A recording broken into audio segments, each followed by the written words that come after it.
As a student of adversity, I've been struck over the years by how some people with major challenges seem to draw strength from them. And I've heard the popular wisdom that that has to do with finding meaning. And for a long time, I thought the meaning was out there, some great truth waiting to be found. But over time, I've come to feel that the truth is irrelevant. We call it finding meaning, but we might better call it forging meaning. My last book was about how families manage to deal with various kinds of challenging or unusual offspring. And one of the mothers I interviewed, who had 2 children with multiple severe disabilities, said to me, "People always give us these little sayings like, 'God doesn't give you any more than you can handle.' But children like ours are not preordained as a gift. They're a gift because that's what we have chosen." We make those choices all our lives. When I was in 2nd grade, Bobby Finkel had a birthday party and invited everyone in our class but me. My mother assumed there'd been some sort of error, and she called Mrs. Finkel, who said that Bobby didn't like me and didn't want me at his party. And that day, my mom took me to the zoo and out for a hot fudge sundae. When I was in 7th grade, one of the kids on my school bus nicknamed me Percy as a shorthand for my demeanor. And sometimes he and his cohort would chant that provocation the entire school bus ride, 45 minutes up, 45 minutes back. Percy, Percy, Percy, Percy. When I was in 8th grade, our science teacher told us that all male homosexuals develop fecal incontinence because of the trauma to their anal sphincter. And I graduated high school without ever going to the cafeteria, where I would have sat with the girls and been laughed at for doing so, or sat with the boys and been laughed at for being a boy who should be sitting with the girls. I survived that childhood through a mix of avoidance and endurance. What I didn't know then, and do know now, is that avoidance and endurance can be the entryway to forging meaning. After you've forged meaning, you need to incorporate that meaning into a new identity.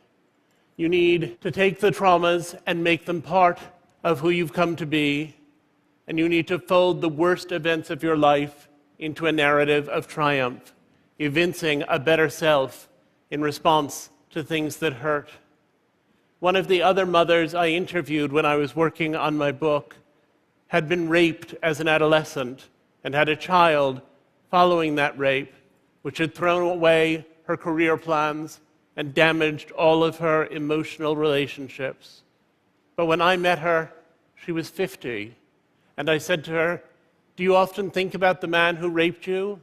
And she said, "I used to think about him with anger, but now only with pity." And I thought she meant pity because he was so unevolved as to have done this terrible thing. And I said, "Pity?" And she said, "Yes, because he has a beautiful daughter and 2 beautiful grandchildren, and he doesn't know that, and I do. So as it turns out, I'm the lucky one." Some of our struggles are things we're born to: our gender, our sexuality, our race, our disability.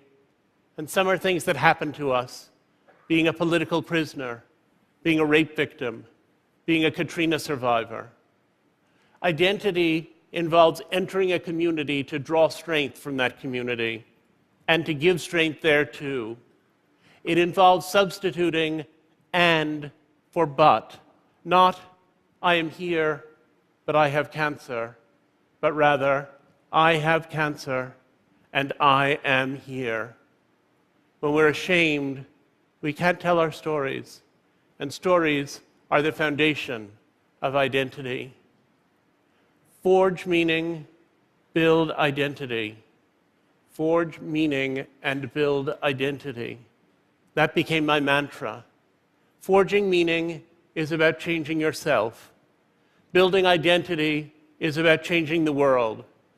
All of us with stigmatized identities face this question daily: how much to accommodate society by constraining ourselves, and how much to break the limits of what constitutes a valid life?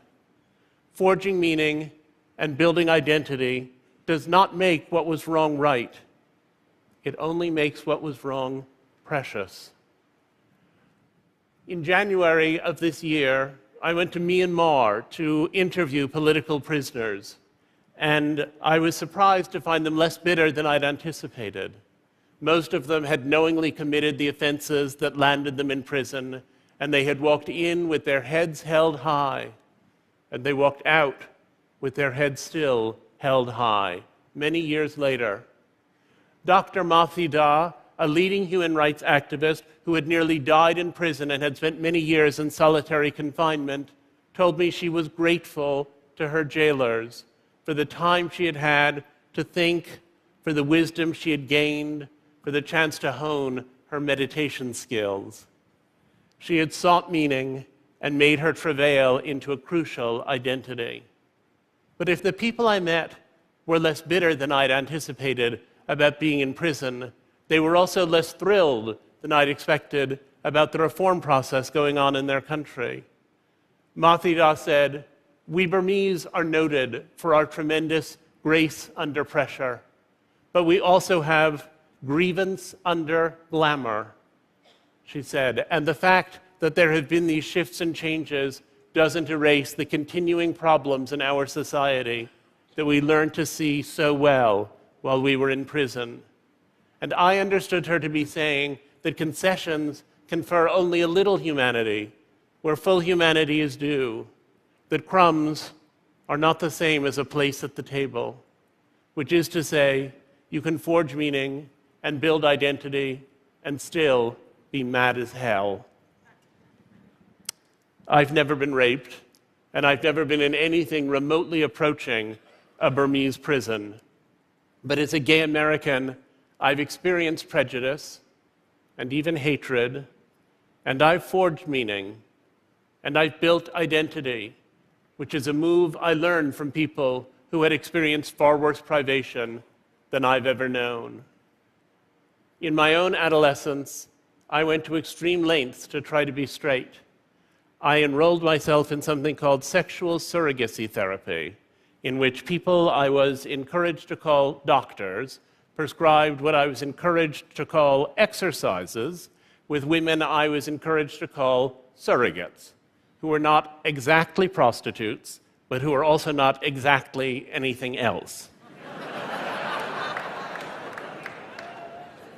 My particular favorite was a blonde woman from the Deep South who eventually admitted to me that she was really a necrophiliac and had taken this job after she got in trouble down at the morgue.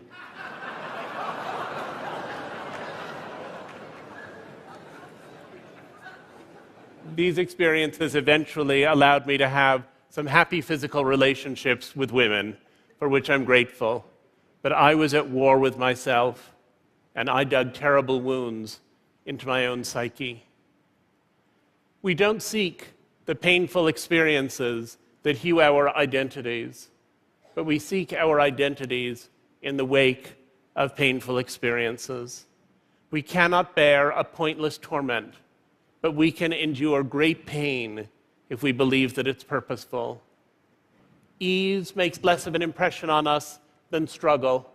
We could have been ourselves without our delights, but not without the misfortunes that drive our search for meaning. Therefore, I take pleasure in infirmities, St. Paul wrote in 2 Corinthians. For when I am weak, then I am strong. In 1988, I went to Moscow to interview artists of the Soviet underground, and I expected their work to be dissident and political. But the radicalism in their work actually lay in reinserting humanity into a society that was annihilating humanity itself, as in some senses, Russian society is now doing again. One of the artists I met said to me, "We were in training to be not artists, but angels." In 1991, I went back to see the artists I'd been writing about, and I was with them during the putsch that ended the Soviet Union, and they were among the chief organizers of the resistance to that putsch. And on the third day of the putsch, one of them suggested we walk up to Smolenskaya, and we went there, and we ranged ourselves in front of one of the barricades, and a little while later, a column of tanks rolled up.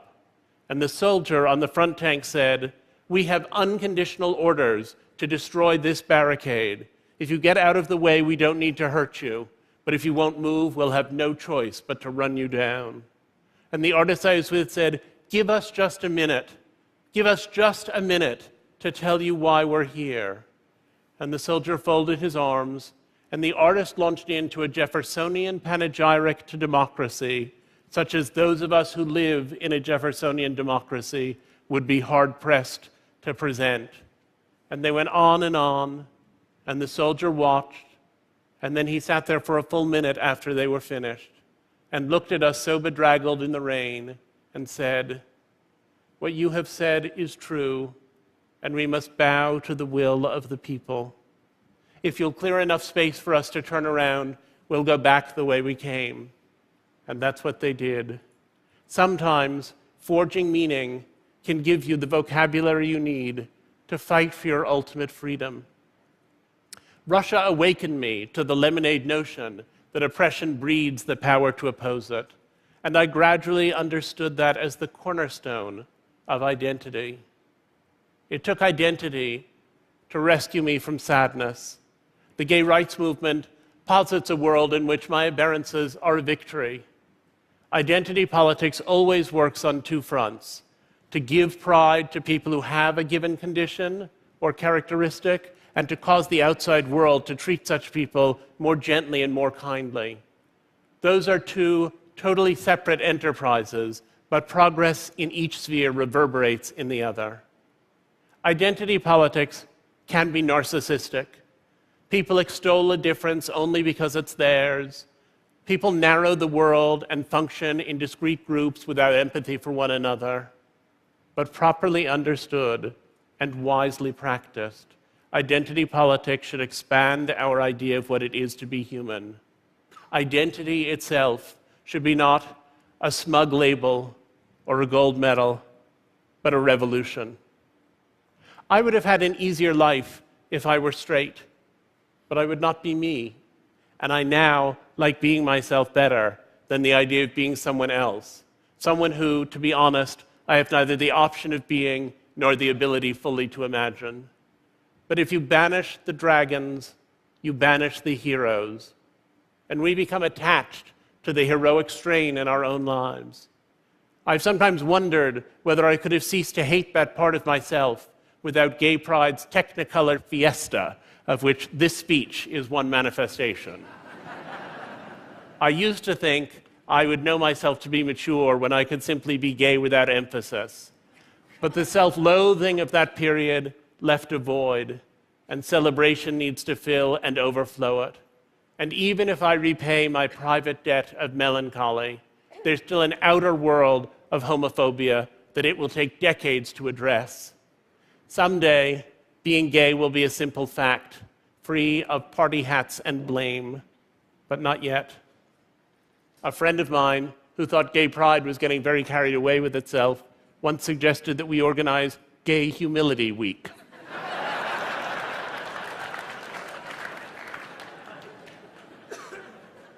It's a great idea, but its time has not yet come. And neutrality, which seems to lie halfway between despair and celebration, is actually the end game. In 29 states in the US, I could legally be fired or denied housing for being gay. In Russia, the anti-propaganda law has led to people being beaten in the streets. 27 African countries have passed laws against sodomy, and in Nigeria, gay people can legally be stoned to death, and lynchings have become common. In Saudi Arabia recently, 2 men who had been caught in carnal acts were sentenced to 7,000 lashes each. and are now permanently disabled as a result. So who can forge meaning and build identity? Gay rights are not primarily marriage rights, and for the millions who live in unaccepting places with no resources, dignity remains elusive. I'm lucky to have forged meaning and built identity, but that's still a rare privilege, and gay people deserve more collectively than the crumbs of justice. And yet, every step forward is so sweet. In 2007, 6 years after we met, my partner and I decided to get married. Meeting John had been the discovery of great happiness and also the elimination of great unhappiness. And sometimes I was so occupied with the disappearance of all that pain that I forgot about the joy, which was at first the less remarkable part of it to me. Marrying was a way to declare our love as more a presence than an absence. Marriage soon led us to children, and that meant new meanings and new identities, ours and theirs. I want my children to be happy, and I love them most achingly when they are sad. As a gay father, I can teach them to own what is wrong in their lives.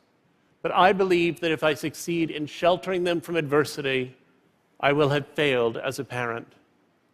A Buddhist scholar I know once explained to me that Westerners mistakenly think that nirvana is what arrives when all your woe is behind you and you have only bliss to look forward to. But he said that would not be nirvana, because your bliss in the present would always be shadowed by the joy from the past. Nirvana, he said, is what you arrive at when you have only bliss to look forward to and find in what looked like sorrows the seedlings of your joy.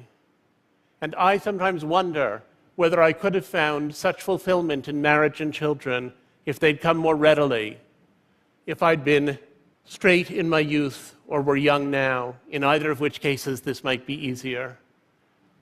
Perhaps I could. Perhaps all the complex imagining I've done could have been applied to other topics. But if seeking meaning matters more than finding meaning, the question is not whether I'd be happier for having been bullied, but whether assigning meaning to those experiences has made me a better father. I tend to find the ecstasy hidden in ordinary joys because I did not expect those joys to be ordinary to me. I know many heterosexuals who have equally happy marriages and families, but gay marriage is so breathtakingly fresh, and gay families so exhilaratingly new, and I found meaning in that surprise. In October, it was my 50th birthday, and my family organized a party for me. And in the middle of it, my son said to my husband that he wanted to make a speech. And John said, "George, you can't make a speech. You're 4. Only Grandpa and Uncle David and I are going to make speeches tonight." But George insisted and insisted. And finally, John took him up to the microphone. And George said very loudly, "Ladies and gentlemen, may I have your attention, please?" And everyone turned around, startled. And George said, "I'm glad it's Daddy's birthday. I'm glad we all get cake. And Daddy, if you were little, I'd be your friend." And I thought, thank you, I thought that I was indebted even to Bobby Finkel, because all those earlier experiences were what had propelled me to this moment, and I was finally unconditionally grateful for a life I'd once have done anything to change. The gay activist Harvey Milk was once asked by a younger gay man what he could do to help the movement, and Harvey Milk said, "Go out and tell someone." There's always somebody who wants to confiscate our humanity, and there are always stories that restore it. If we live out loud, we can trounce the hatred and expand everyone's lives. Forge meaning, build identity. Forge meaning, build identity, and then invite the world to share your joy. Thank you. Thank you. Thank you. Thank you.